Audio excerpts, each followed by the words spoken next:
would like to share my story of being lost and then finding myself, but in a nutshell, because it's so deep and so sophisticated and yet so amazing. So I hope that you get the taste of it and the energy of it, how amazing this journey is. It was about 15 years ago when my life collapsed. I was switching jobs, but nothing really worked out, and I was seeking for something. I was just unaware of what I was seeking for, and I felt like I'm not really appreciated in my jobs, and I'm supposed to get bigger responsibility. I want to lead, I want to get promotion, but it never really happened. I didn't really enjoy it, and I felt like I deserve better, I want better, and it was this inner drive inside me.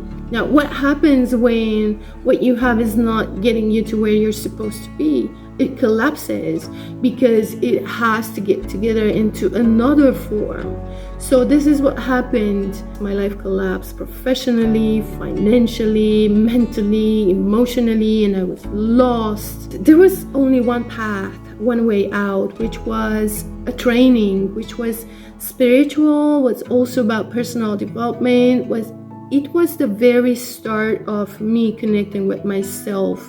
So what happened was I arrived to that training crying. I lost my phone on the way. I had no money. Together with my husband, we had $20 for the rest of the month, and this is how I took this training and paid the money. I didn't know what's going on. I didn't know what was happening to me. But coming out of this training, I realized that, wow, so all the chaos and drama is in my own head, is because of what's inside me. And if I can change that, I can change my whole life. And I'm not helpless anymore, because I felt helpless, and that was true. But I was just unaware of being lost. So from that on, I went training after training and course in master and healer and teacher and with whatever you can imagine that I could feel that would get me to where I'm supposed to be. It's just that I was so deeply locked down and disconnected that after 7-8 years of learning from others, I went my own path and I started digging myself. By then I had my own students, I had my own followers, and there were always some crazy people to be with me while I was digging in the invisible, in the realms of the soul and in the corners of the mind and energies and dimensions. It was a very deep and interesting journey, and this is also how I became psychic. So I was diving in past lives. This helped me get to my core, get to the core of existence, and get to understanding life as it is, humans as it is. So what happened was, one part of me was going with this gut feeling, and then I was just unstoppable, and I took risks because when I went on this path, I cared about nothing, about money, about my safety, about where I live. So it was a bit challenging. And then there was this other part of me, conditioned by mainstream society, who wanted to be good enough, who wanted to prove, who wanted to perform, who wanted to make things happen. And it felt like sometimes I went this way and sometimes I went that way, until I lost this way at all. So now I'm completely on my path, but this was a bit more sophisticated. On this journey, as I got to know myself and as I aligned with my senses and as I explored this multifaceted world inside, I was exploring motherhood with these lenses, and then I divorced and I explored men and dating with these same lenses, because I realized that, oh, I'm a masculine woman and I oppress a lot of my feminine. I'm afraid to be in my feminine. And what does it mean to be feminine? What is feminine power? What is true love? What is connection? What is attraction? why are men this way? Why are women this way? How can I understand men? So it was a deep journey of self-discovery and of discovery and understanding of men and women and this connection, while I was recrafting and sculpting myself and my feminine to be the woman and to understand what it means to be a woman. And on the other side, as a mother, I had to process my childhood trauma. I made the decision that I would not inherit the abuse that I got from my parents to my son, which was very tough and challenging sometimes, because sometimes I had to stop my own hands. I never raised hands on my son. And he's a very balanced boy, very sweet, very adorable. And I'm very happy that I could push myself through these challenges, which was very difficult. And then I created my own business in the heart of the capital city of Budapest, which is a waxing salon, a beauty and waxing salon by now. And this brought a lot of challenges, but I wanted to see how energy works in a business. This gave me also a lot of learning about management, about marketing, about products, about selling, about clients, about my employees, about leadership, all that at a spiritual level. And I would say it took me 10 years to get to a balanced power position. It took me 9 years of dating to understand this whole men, women, true love, myself, and the deepest pattern and this war between men and women for thousands of years. It took me another 11 years to say that I understand motherhood. I'm able to deal with the spiritual part of motherhood, meaning that, for example, there were situations where some energies attacked or possessed my son. There were situations where energies defined the reaction of my son or my reaction. There were past lives and there were trauma and there's the bloodline and there's the heritage and all these interactions. So there was a lot to learn.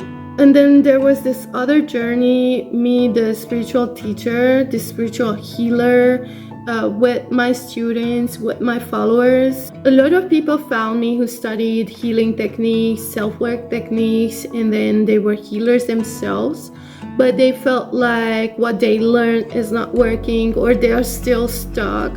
So my space started where the space of others ended, and I could give them those answers and those tools and techniques so they could apply spirituality in their everyday life, making them grow every day.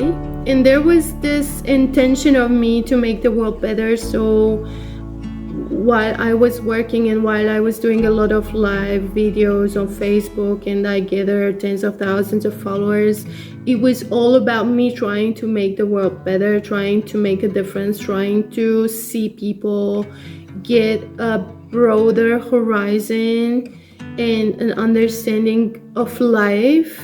So I had more and less intense periods of times. I was not always the good leader, I would say, because I had my own trauma and drama, but I always had a good intention. And by now I would say I learned a lot of lessons and I asked for those lessons to become a good leader. So by now I would say I'm ready. And then there is me, Andrea, the person, where it's sometimes hard to deal with the spiritual and then the human and then the different roles. So it's always in an instant balancing mode with all my challenges because I love to challenge myself.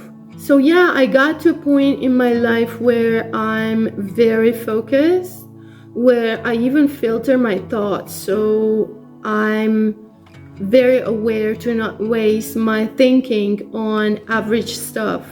For example, I'd rather waste my energy on thinking about important things, about strategies, and about how to make the world better rather than what we eat for dinner.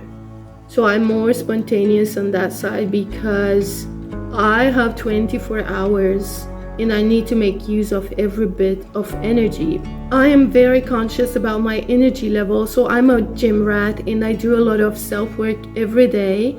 I'm in this self-awareness mode. I would say I'm also in this alpha mode where I'm instantly processing and meditating. So my mind is working at many levels at the same time. I know how to deal with those challenges in my life, and sometimes things explode because I break through, but still I get back to this balance mode. And I always have this power mindset that I can do this, I can sort this out no matter what comes my way. I try to embrace every role that I have as a woman, as a partner, as a mother, as a business owner, as a spiritual leader, as a psychic, as a human being. There are moments when I'm surrounded with a lot of people, and there are moments when I need time and space for myself to clear my thoughts, to find my balance, to recalibrate my focus and my goals. And I love contemplating about the big questions of life. Spiritually, the first 7 to 8 years was more about learning, but then I felt like I need a strategy that works fast enough and is solid enough that would help me achieve my goals and get to my full potential as soon as possible. And there were times when I had big Facebook groups, 7,000, 10,000 people, and those people were very active because I pushed them and I was exploring techniques and I was developing my methods based on their feedback and see what it works and what doesn't work. So I developed my own method, which is using very simple tools and techniques that you can find out there. What's missing is the essence of it, which is this connection with the self. So it's not about reading cards, it's not about other tools, it's about connecting with yourself, aligning your senses, getting to know your mind, heart, soul, body, energy level, reading through it, and with this instant feedback, addressing to the different problems and challenges that you need to work on. So we basically use the affirmations, we use guided meditation, an amazing tool to heal trauma of the past, and we use mindfulness and self-awareness to observe yourself. And then if you build all this into your everyday routine and you devote like 30-60 minutes of your day to working on yourself, to summarizing the day, to understanding what happened, to keep yourself on track, then you're going like a rocket.